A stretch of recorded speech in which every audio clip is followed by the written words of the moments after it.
My name is Raynor Borum. For those who don't know who I am, I'm one of the coaches for MCA Training International, and I'm very excited to be able to have Stefan with us to take us through this presentation.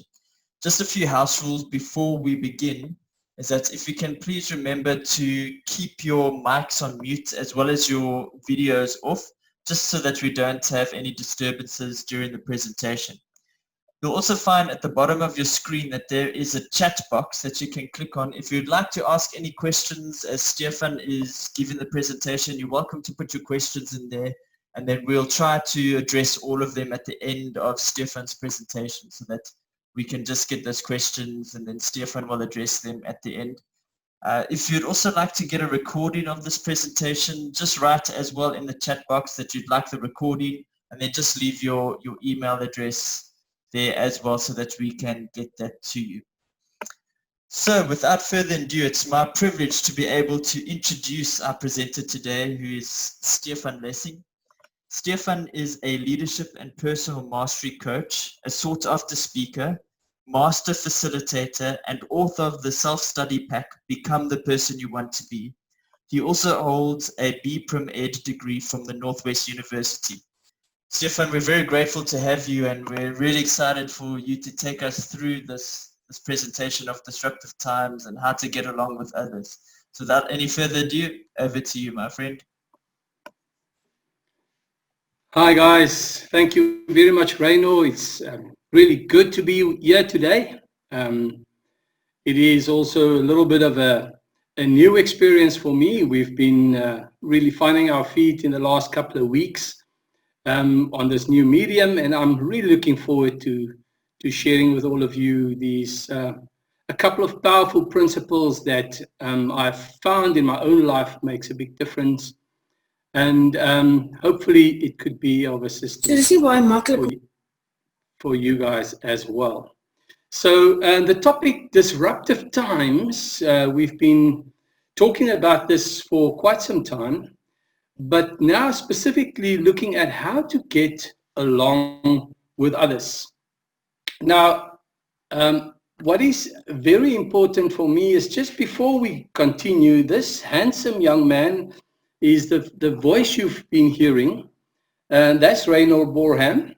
He will be running the next webinar on the 9th of June 2020 at 1 o'clock, same time, same place, on the topic Contagious Optimism.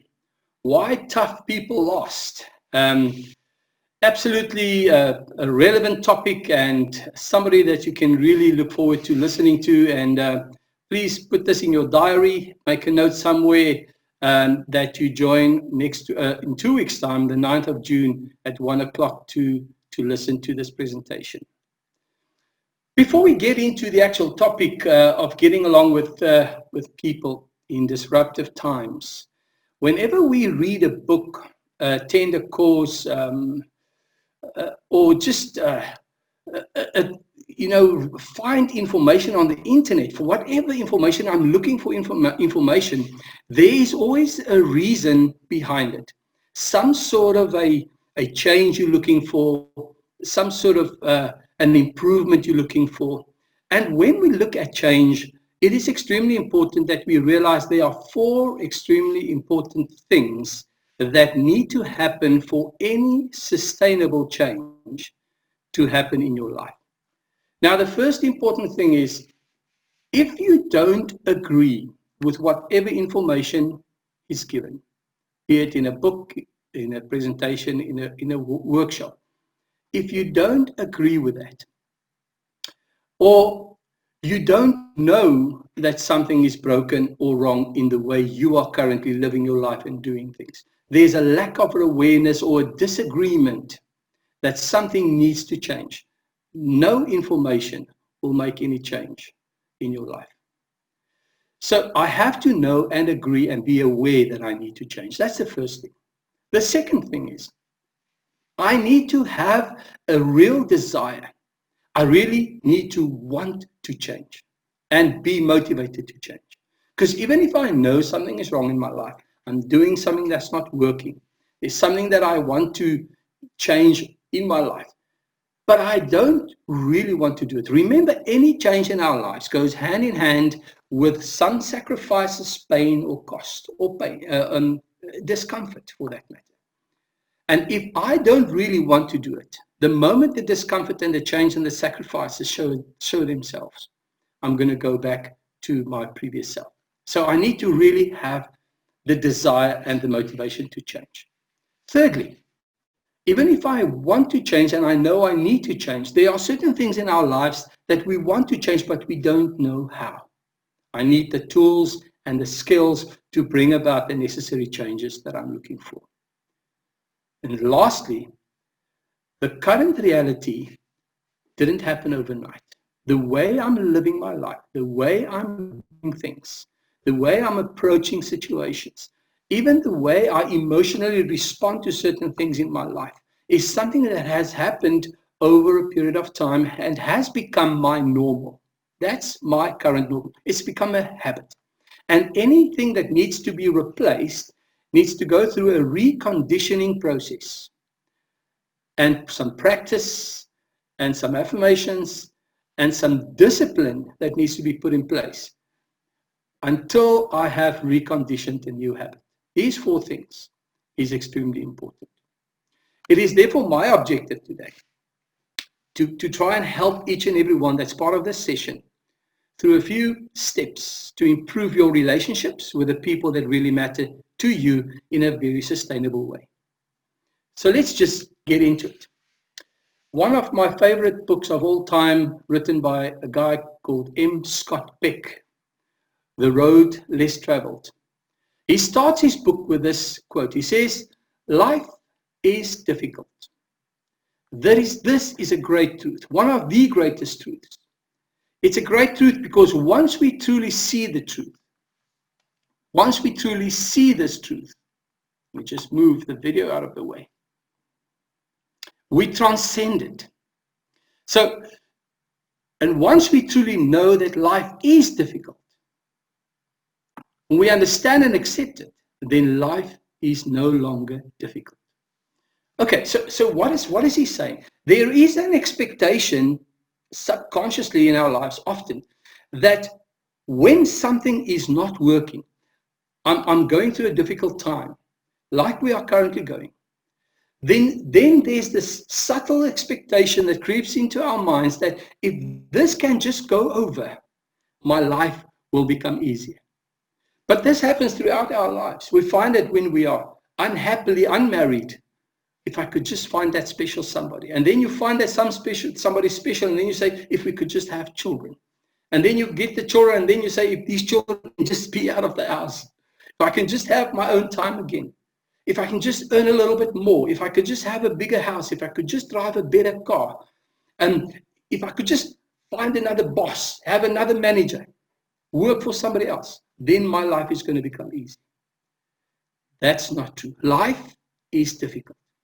The moment we accept it, we deal with that expectation that what doesn't matter what comes after this, what's ahead, life will always be difficult.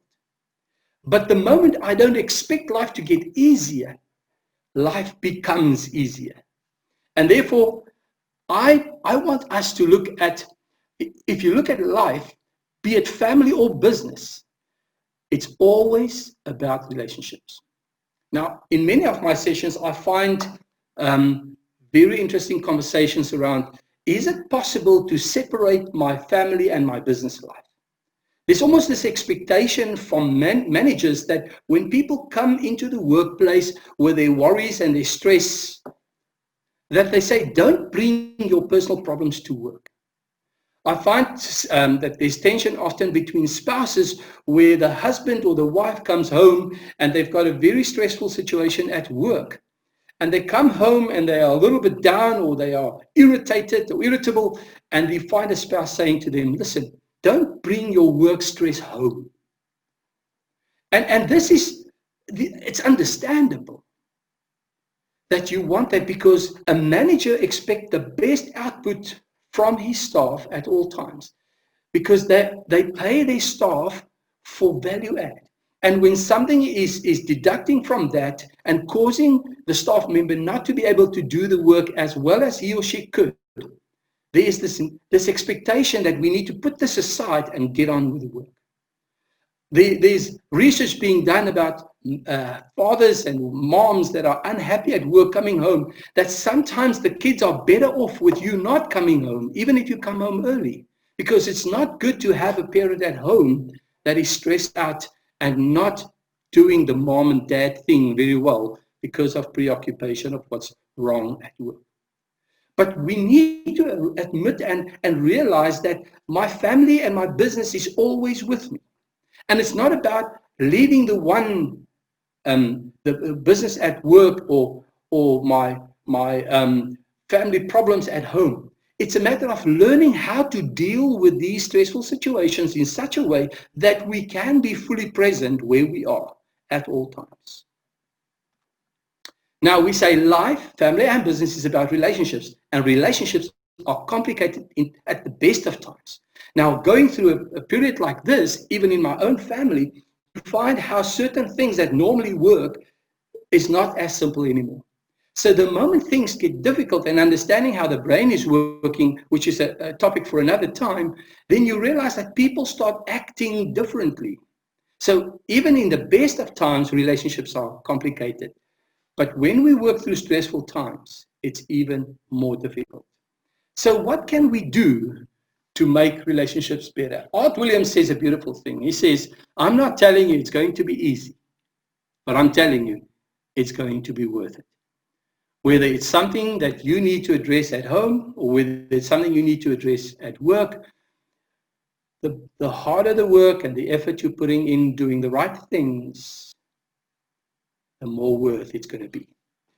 Right, so I'd like us to talk to attitude. I had a very interesting conversation with my future son-in-law just recently around the topic of attitude, and I was actually surprised to hear him saying something around attitude, and I'd like to give you a few quotes around attitude, and I'd like you to just for a moment think about, what do you think? How many of you agree with the following statement? My attitude will always be based on how you treat me.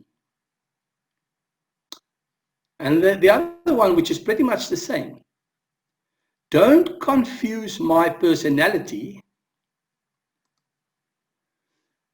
and my attitude, because my personality is me and my attitude depends on you. What is your feeling around that statement? Just think about it. Because what I want to say to you, if this is your view of attitude, and you are absolutely entitled to your own opinion around this, in my opinion, you'll be putting yourself in prison. You're making yourself the victim of what other people say and do. Attitude is extremely, extremely important. But what we need to realize and understand is that I am the master of my own universe. This, I don't know who wrote this, but this is so absolutely powerful. I have come to the frightening conclusion that I'm the decisive element in my environment. It's my personal approach that creates the climate. It is my daily mood that makes the weather. As a person, I possess tremendous power to make people's lives miserable or joyous. I can be a tool of negativity or an instrument of inspiration. I can humiliate or humor, hurt or heal. In all situations, it's my response that decides whether a crisis can be escalated or de-escalated, a loved one or colleague humanized or dehumanized. I am the master of my universe. I cannot give that to somebody else. I need to stay in control of me and my decisions and my attitude. Now, I've read this from years ago from John C. Maxwell. And he says this. He says, your attitude, my attitude's roots are inward, but the fruit is outward. My best friend or my worst enemy. My attitude is more honest and more consistent than my words. It is my attitude that draws people to me or repels them. It is never content until expressed. It is the librarian of my past. Oh, this is beautiful. The speaker of my present and the prophet of my future. Attitude is basically everything. And I'd like us to move into this principle of a self-fulfilling prophecy, because I am in charge of my life. What I believe about life, what I believe about the situation, what I believe about COVID-19, what I believe about my spouse and my kids and my colleagues and my boss, it's all part of the self-fulfilling prophecy. How I look at a situation, my opinion and conviction of a situation or a person or life, if I am in that situation, my opinion will be the reason why I think certain thoughts. Somebody else standing next to me with a different conviction or a different opinion would naturally and automatically have a different set of thoughts about the same individual, the same situation, and life as in general. We cannot have a thought without that thought leading to a feeling or an emotion. Now you can see this happening. A negative opinion about a situation brings up a negative thought about that situation, and it's causing a negative feeling. And this feeling, together with my thoughts, these two components together makes up my state of mind, or this word that we've been looking at, attitude. And my attitude, as we've just said, the prophecy and the librarian, that causes my behavior and is also causing the results and the consequences I am getting. And around we go. So certain results and consequences sometimes, if I'm aware enough, can affect my opinions, and it can actually change this whole cycle. But if we don't live with awareness and we just go through the motions, we will keep on confirming this conviction and bring into reality exactly that I don't want in my life. It's a self-fulfilling cycle, something that we need to be aware of, and not only be aware of, but also take responsibility for. Okay, so when we want to communicate, in relationships, obviously communication plays a huge role. And it's more about the heart of the conversation. So how do we communicate with the right attitude? Now, I have found that across cultures, I've had the opportunity to facilitate and work and coach people from different cultures, that when there's a social gathering, a party of some sort, you find that naturally across cultures, you find the men moving to one side and the women moving to another side. And I've observed that. I love observing people. And if you look at what the men are currently doing there in their little circle, you would typically find one person standing. They normally stand. Also, the women normally sit for some reason. I don't know why. But then you will find one of the men is actually doing the talking. And the others will just stand in the circle, go, yes, you're right, yes. And as soon as he's finished with what he said, you'll find the other person coming and say, but have you heard this one? And have you done that? Have you seen this? And so one by one, normally they take their turns. But what was even more interesting for me is, if you pull a guy who's been in that circle, that stood looking at that guy, listening to him from that circle, and you ask him, what did he say? You will find that sometimes he doesn't have a clue. And if he has a clue, he has no detail. I don't know, something about a project that he's working on. But then just to the other side, you find these ladies, and it seemed like every one of them are talking at the same time. They're all talking, but guess what? They're not only talking, they're listening as well. Because if you pull any one of those ladies out of that circle and you ask her what any one of the others said at any given stage during that conversation, she gives you detail. It's like she listens with her whole body, and she's just receiving all this information from everywhere. And I've wondered about this whole thing. And you know what I found the men not doing, me included, is often when somebody is talking, in my mind, I'm preoccupied with what I want to say, either in response to something I heard or something completely different. He's telling them about my trip. I want to tell him his trip. I want to tell him about my trip. And now I'm listening to him and I'm shaking my head, but I'm actually getting my facts together, because when he takes a breath, I want to have the opportunity to speak. When I take my wife out for a romantic dinner, I get preoccupied with something that's happening on a TV screen, a sports game that's happening behind her head, and I completely miss the plot. And I come home sometimes with a whole evening being on it. And the ladies tell me that they can multitask.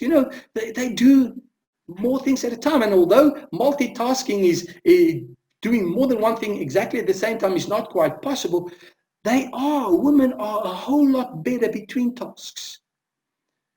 But what I have found out, both these examples lead to the same problem. Because you would typically find me coming into the kitchen wanting to talk to my wife while she's busy with, a whole lot of things. She's busy with the food. She's busy helping my boy with his homework. She's busy painting the ceiling. And I want her attention. And I say, honey, I'm talking to you. She would say to me, I'm listening to you. I said, no.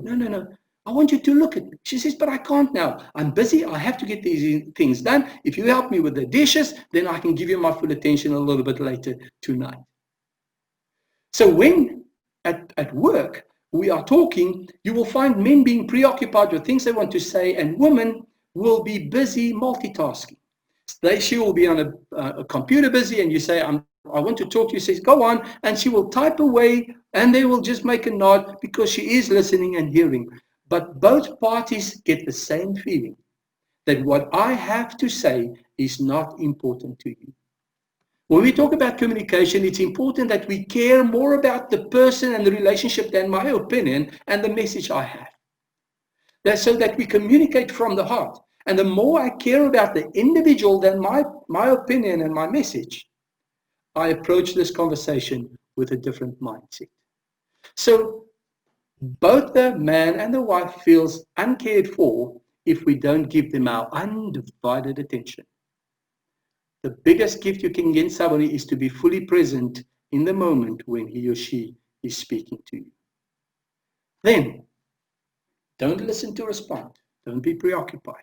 Make notes if you need to, but listen to understand.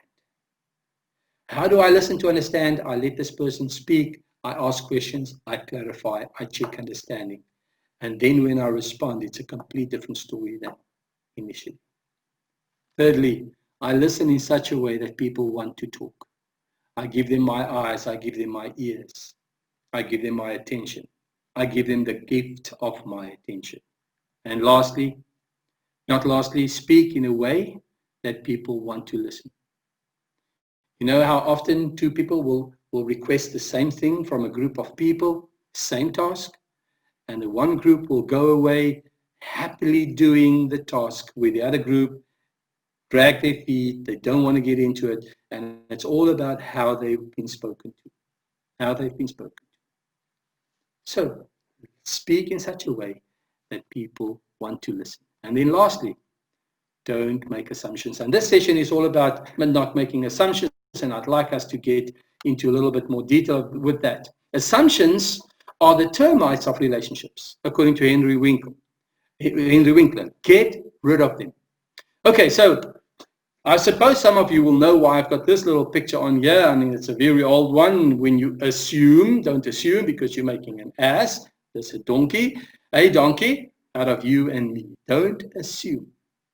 Okay, so I have an exercise that I do in my groups, often with groups of people, where I tell them they are shipwrecked. There was an explosion in the engine rooms of the ship was sunk, and now they are in a little lifeboat. There were not enough lifeboats, and they have to select people onto this boat. And then I give them a list of people. I tell them, okay, you have an old 84-year-old man who survived the Holocaust. You've got a nurse, you've got a 60-year-old woman, you've got a 16-year-old boy, and you've got the second mate of the ship in the water. You can only say 4 people, but be quick. You can ask me any questions what you want, but be quick and get the right people out. So there's the second mate of the ship, a nurse, a 60-year-old woman, and then there was a prostitute, and you can only take 3 or 4 people. And without exception, what I find in those exercises is how the people end up with the wrong people in their boat. Because they make assumptions and judgments about the people just based on age, 60, 16-year-old boy, a nurse, the first mate of the ship, and they forget to ask questions about these people.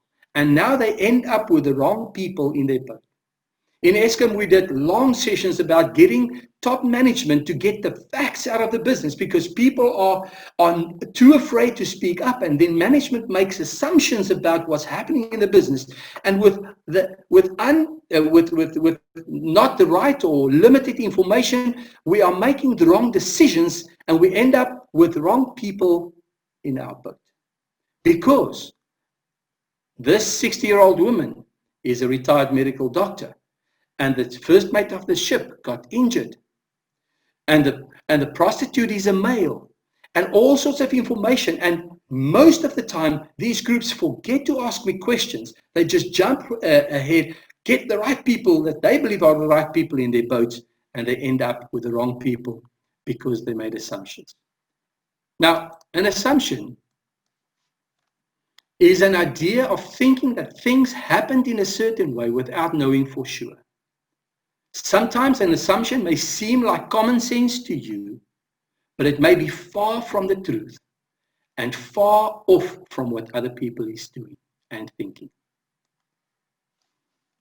Now stop making assumptions and ask yourself the following. What are the facts? What facts do I have to prove that what I'm believing is actually true? And what facts do I have to prove that whatever I'm thinking isn't true? But get away from the assumptions, ask questions. And the moment you sit with all the information and I take an informed decision, then suddenly I make better decisions with a whole lot less risks. It's never too late to start. So what are the typical assumptions that we are holding with regards to COVID-19? What are the typical assumptions we're holding towards our company or the industry that we're working in? What are the typical assumptions we're holding in terms of our leaders, our business unit, the other teams in our unit, with our family members? And which of these assumptions are not fed with correct information? And what is the cause of those assumptions in the way I'm dealing with any current situation in my life? And I have a powerful tool that I want to share with you that will help you create sustainable stability within your work unit, within your company, within your team, but also within your family. And the focus of this thing is to guide your conversation, to help you with your expectations, and to help you make the right decisions in the end to create sustainability, stability and equilibrium in your business and in your life, in your family. The first important thing is when you meet somebody for the first time, and I'm now talking about in business and personal, when you've met that lady that you saw across a crowded room, and somehow you wanted to know her better. The first step we take is to start gathering data and information. So we first get a number and her name, and then we will somehow make contact, and then we will take her out on a first date. And that first date is to get to know each other. That's what we normally say. And we know what we are looking for. We think we know what we're looking for, and we ask very specific questions. And those questions are around my expectations, the kind of things that I expect in a partner, in a wife. We do that in our interviews. We do that when we join a team. when we are appointed as a new leader or a manager in a team. There's this natural thing of gathering and clarifying and sharing expectations. And it should be as simple as that. Because an expectation are those strong hopes or beliefs that something will happen or that you will get something that you want. Now, this is key. I'm asking these questions and I'm sharing this information because there's this expectation that if these things are right, that things will work out. It will work out between us on this project, in this situation, in our home. But I have found that knowing each other's expectations is not good enough, because within that expectation are very strong assumptions. Assuming that what you are saying, if you say, I'm looking for a husband that will help me in and around the house. I'm looking for people to be professional. I'm looking for people to communicate clearly and regularly. By sharing those expectations and making the assumption that they understand what I mean, that's the starting point of a problem. Because the moment I say to my team, I want you to be professional, I might have a certain part of their conduct in mind. They might understand completely something different. If I say I want this team to communicate regularly, you might find that I mean that I'd like you to really walk into my office or phone me or send me an email like every day. And somebody else might understand that because this worked in my previous work space, this is what I'm going to do. I communicate regularly by forwarding information. And now tension is building up because my expectations are not met. To take the next step and to prevent this from happening, we need to take our expectations one step further and explain what we mean and how the individual we're speaking to needs to play this role so that my expectation can be met. So I could say to them, right guys, I want you every single morning before you go to the desk, just come in and say hi. I'd like us to quickly just check, are there any pressing issues? Are you happy? That communication for me is face-to-face. When you do send emails, I'd like you to also just make people aware that the email was sent. I want you to communicate, and then on once a week we will have a team meeting, and there every single individual in the team will get an opportunity to speak. When you speak, this is what I'm looking for.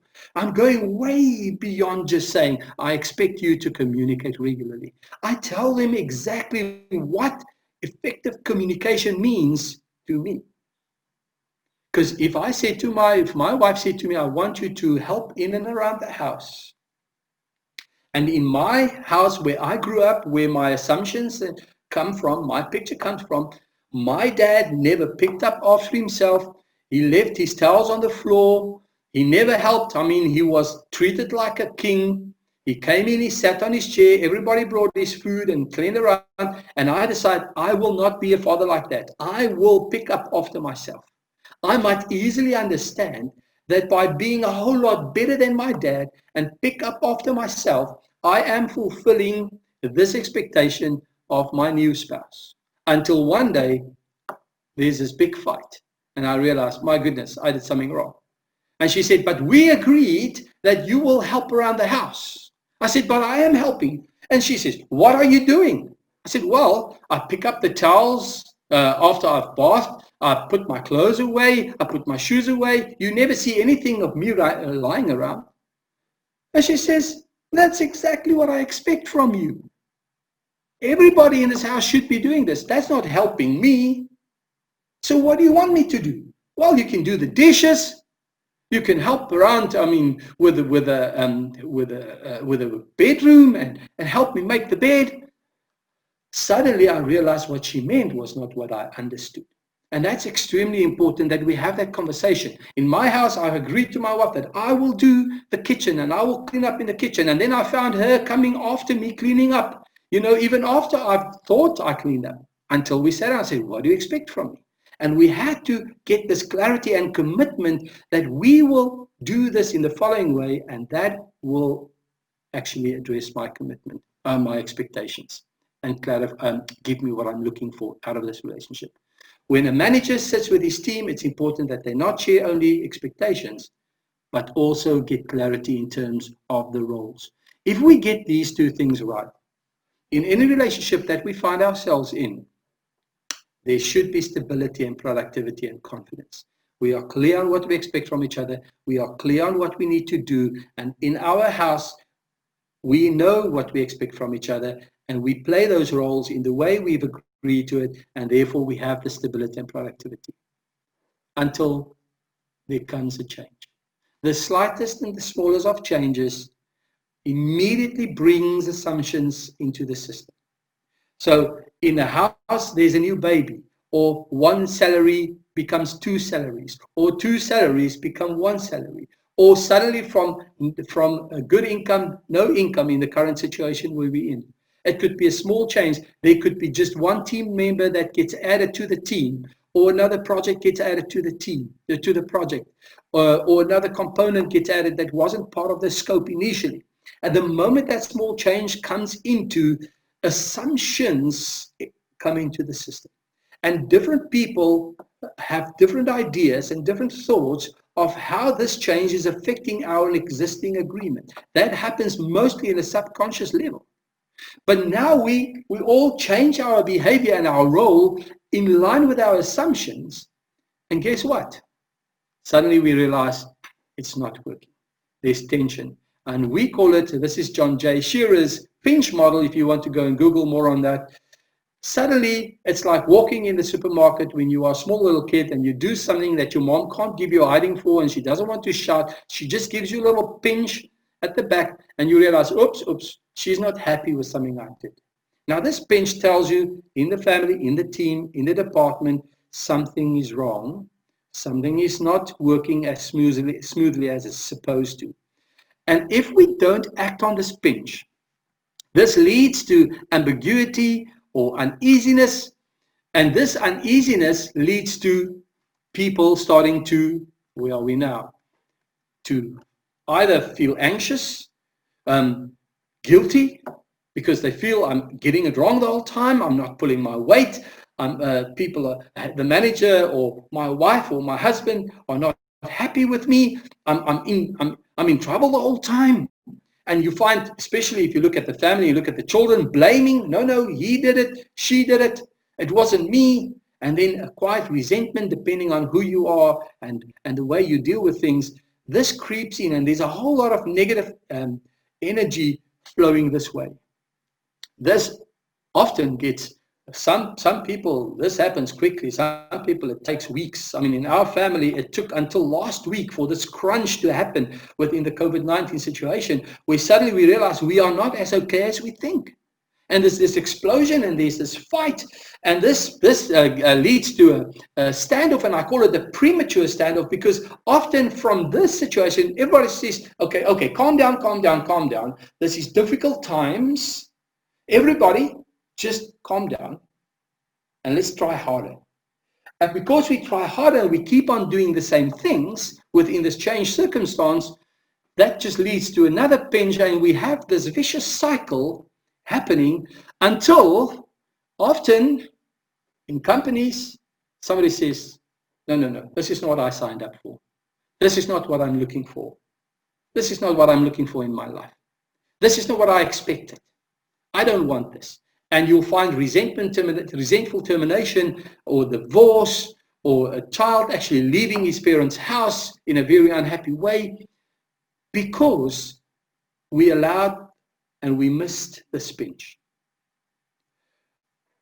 But if we are lucky, that would lead to a forced renegotiation where people suddenly sit down and say, talk to me. What do you expect from me? We agreed on this, and I've been doing this.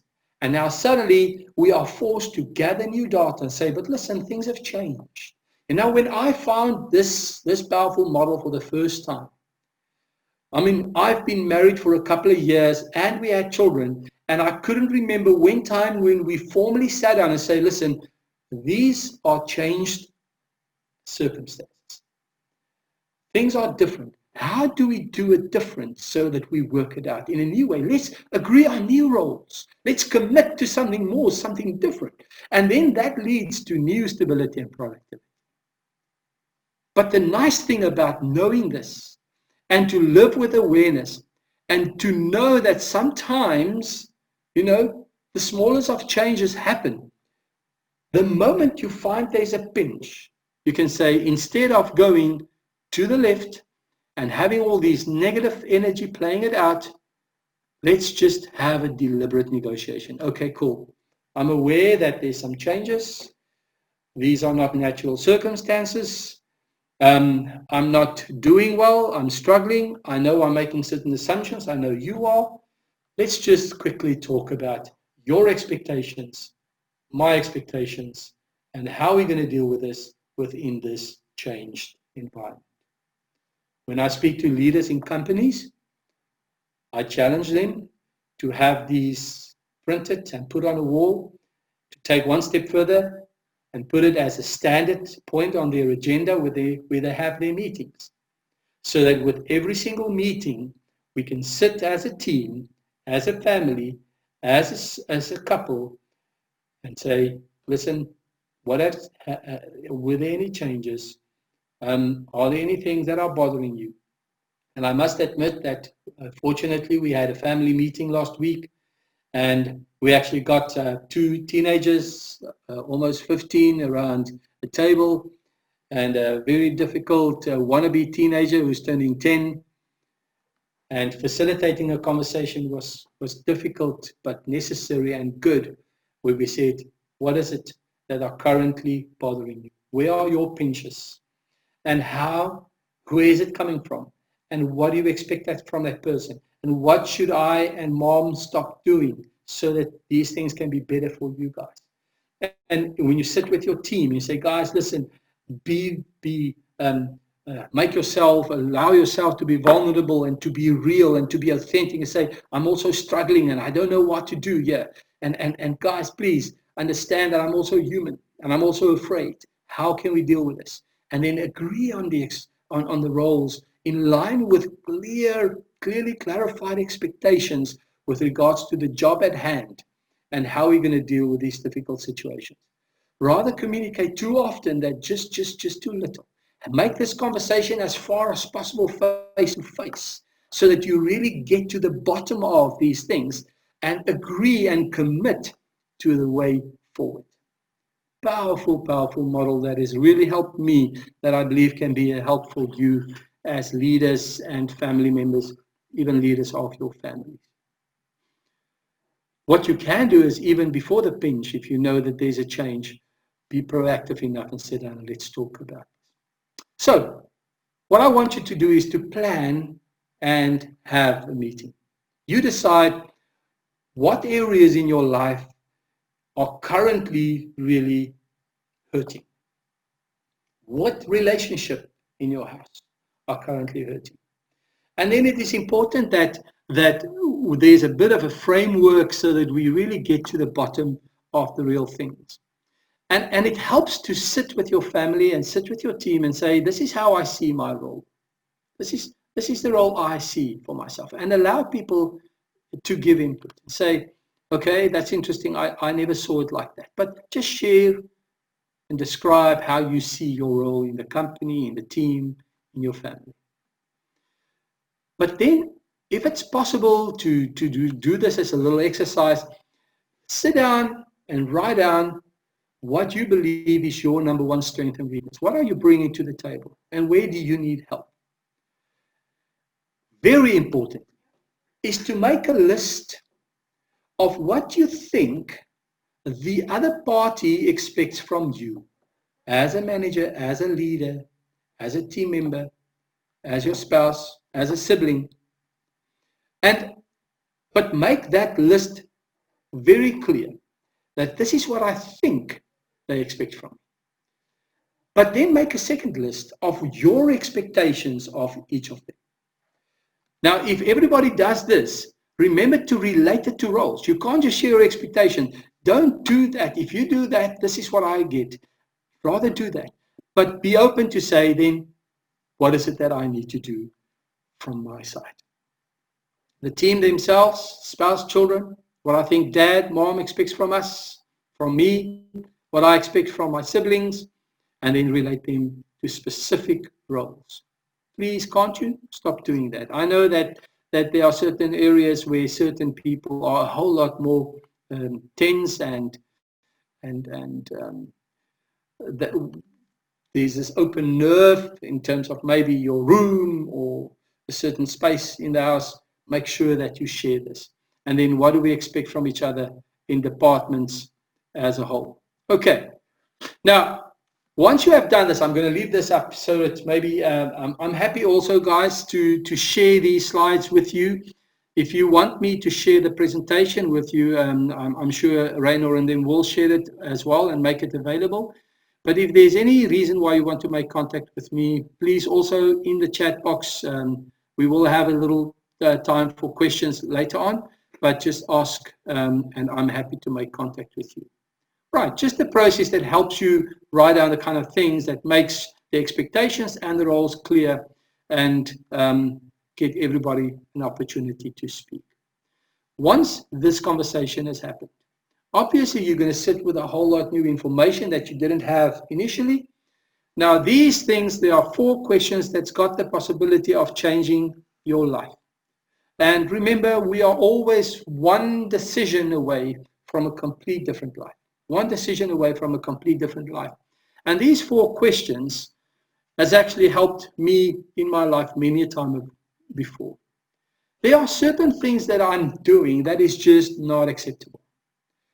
And if it's part of a habit, and I've tried in the past, and I need to stop trying to stop doing it, and I need to start practicing. I need to stop things in place, affirmations, accountability partners that will help me stop doing the things that I shouldn't be doing. It's not good for me. It's not good for the rest. It's not good for the family. It's not good for my team or the company. Certain things that I need to get rid of out of my life. If I can find those things and identify the biggest contributor to the current situation that I need to stop immediately, then find that thing and say, I'm going to stop this. Okay. Then there are certain things that I know I should be doing, but I don't do them. And I know these things has to do with lifestyle sometimes. It has to do with the way I speak to my kids, the way the lack of planning in terms of my work, procrastination, whatever certain things that I'm currently doing that I need to stop completely. What are they? It could come from the conversation I had with my team or my family members. It could be just from reflection, but there are certain things that I need to stop. It's not helping me. It's not helping anybody. 3, there are certain things that I'm doing that are good, that are necessary, but I know I'm not doing enough of it. One thing is I'm not drinking enough water. I should be drinking more water. And instead of keep telling myself I should drink more water, what am I going to do in terms of an action plan that will remind me to drink more water? I could ask my wife, every time you pour water for yourself, please pour one for me as well. Because she's good at it, because I know she's strong with it. Whatever somebody else is strong with that you are struggling with, get that person to help you. But start doing more of the things that are good. Then there are a place for certain things. See, there's a spelling mistake, my apologies, that I'm doing, but I'm doing too much of it. It could be watching TV. It could be sugar. It could be coffee. It could be worrying. It could be social media. There are certain things that has a place, but I'm doing too much of it. What am I going to do to help me do less of those things so that my life is more meaningful? Okay. Take this, transfer it into an action plan. Make sure you stress the reason why you want to do it, and then put a time to it. I'm going to start with this tomorrow morning, my wife, I'm going to ask her to help me to practice this. Okay, because the fourth step is the discipline to keep on doing what I need to do until it becomes second habit, to recondition those things out of my life that shouldn't be there and condition the things in that should be more in my life. Okay. Because Zig Ziglar said, people often say that motivation doesn't last. Well, neither does bathing. That's why we recommend it daily. People often say a positive attitude doesn't last. People say good habits don't last. People say whatever is good that you need to have in your life that doesn't last. Same as bathing. You can't get in the bath or the shower once and be clean for the rest of your life. And you know that, and you are willing to do that. Well, the same with motivation. The same with good habits. Practice makes perfect. Practice makes better. Putting affirmations in place, putting reminders up on your phone, putting a sign up in your office, putting something up on the kitchen fridge, next to your bed as you wake up, a reminder that I need to get up out of the bed with the right attitude, with the right motivation, and do the right things. Recondition, practice, practice, practice. So hopefully we've given you a model to get the right things out in the open, to agree on doing the right things. Hopefully we've given you a tool that will remind you about things not going as well as you wanted. Assumptions creeping into the relationship, into the situation, and actually stealing your joy, or that pinch, it's not the way I'd like to live my life. It's not the way I'd like my family set up to be. Well, these steps will help you slowly but surely build the life that you are really looking for. So that is basically my presentation. And maybe at this stage, if there's any questions that you want to do before I have two final slides, I'm going to allow Reino and any one of you to respond, to ask questions. Yes, thank you, Stefan. That was fantastic. Really appreciate that.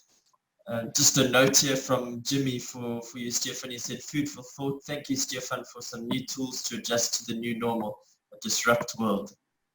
So thank you, Jimmy. Very grateful, yeah. Reino, maybe also somebody feel like just giving input. It doesn't have to be a question. Maybe sure. Something is working for you that you're doing. Please feel free to share that with us. I mean, you are more than welcome. But James does have a question, Stefan. He's just asked a question here. He says, I would like to know how you will manage when your partner is not supportive of your change plan. Yeah, very, very relevant and powerful question, James. There's a very powerful thing that I have learned from a children's book, actually not a children's book, somebody that was actually written for parenting, that said that any sustainable change travels through the heart. Any sustainable change travels through the heart. And we do often find that we have different opinions about how things should be done. If you remember the slide around communication, we spoke about listening to understand, and Stephen Covey has, in his 7 Habits, says that seek first to understand, then to be understood. And what I have found is often it is more important to connect and put right and wrong completely aside. So let's agree that there's no right or wrong. Let's first just connect. So what happens is, if I say, let me hear you, let me understand how you see it and why you want to do it the way you can. And often you will find that when the other person really feel understood, so they feel heard, he has heard me. It's almost like magically their attitude towards what I have to say often change. So let's say, let's agree to disagree for the moment, and let me first understand exactly what you're saying and what you want to do. And as I get into that, and we connect on a basis. And I show understanding. And with that showing understanding is also the empathy of, okay, now I see why this is so important for you. Now I see why you want it done like that. You know? Then suddenly the person opens up and say, okay, so let's hear what you have in mind. And immediately when you touch the heart, and that person hear you, or you hear that person is open to hear you. And when both parties has actually explained themselves clearly, you will find that the solution is often not even what you had in mind, but a complete different solution, because what you said makes sense and it matters to me. And what the other party is saying is suddenly also important for that party. And now let's find another solution that could work. I found that as soon as my wife knows that I understand her, and I always have a good chuckle about that, because somebody once said that in any argument, your wife has the last say, and anything you say after that starts the new fight. But I have found that if I manage, and when I manage to prove to her that I hear what she says, she opens up for my opinion. I don't know if it helps, but that is just something that is working for me. Thanks, Stefan. That was great. Really appreciate that. We've had a lot of people sharing their appreciation for you, so thank you very much. We appreciate that. Also, if anyone would like more information on our MCA Executive Club, you're welcome to type in your email address as well to send to us, and just say that you'd like some information on the MCA Executive Club. As you see on the screen now, it's a platform that we've designed that will give you leadership training and development through these online platforms. We'll also be having access to monthly live webinar trainings that are only exclusive to the MCA Executive Club. And also you'll have access to all of our online leadership training courses, as well as access to articles and videos and trainings and so on from other leaders from around the world. So it's a wonderful platform if you're really interested in developing yourself as a leader, as a person. This is a wonderful platform and tool that you can use to do that. So if you would like that, you're welcome to get hold of us as well, and to put your email to request that as well. Thank you so much. Well, Reino, thank you, guys. You will see that MCA's Facebook and Twitter page is also up there. If you want more of this, you can go and like and follow MCA. There's a lot of good stuff to be had. It was a wonderful opportunity for me to be with you guys. Thank you so much for giving us an hour of your time. And I wish you all just the best on your own journey during this difficult time, this disruptive time. And I've seen in the chat box some people requested the slides. Reino will let me have a list of those. I'm happy to always forward that, but it will be made available, Reino, if I'm correctly, on an email to everybody who's been on the session. Yes, yeah, we will send, for those people that have sent the emails, we will send a recording of the presentation to them. Not a problem at all. So I've got their emails here. I've seen the people that have sent them. Thank you very much for that. We'll make sure that you get that. So thank you very much, everyone. It's been wonderful to have you. We really appreciate it. Have a lovely day further and take care.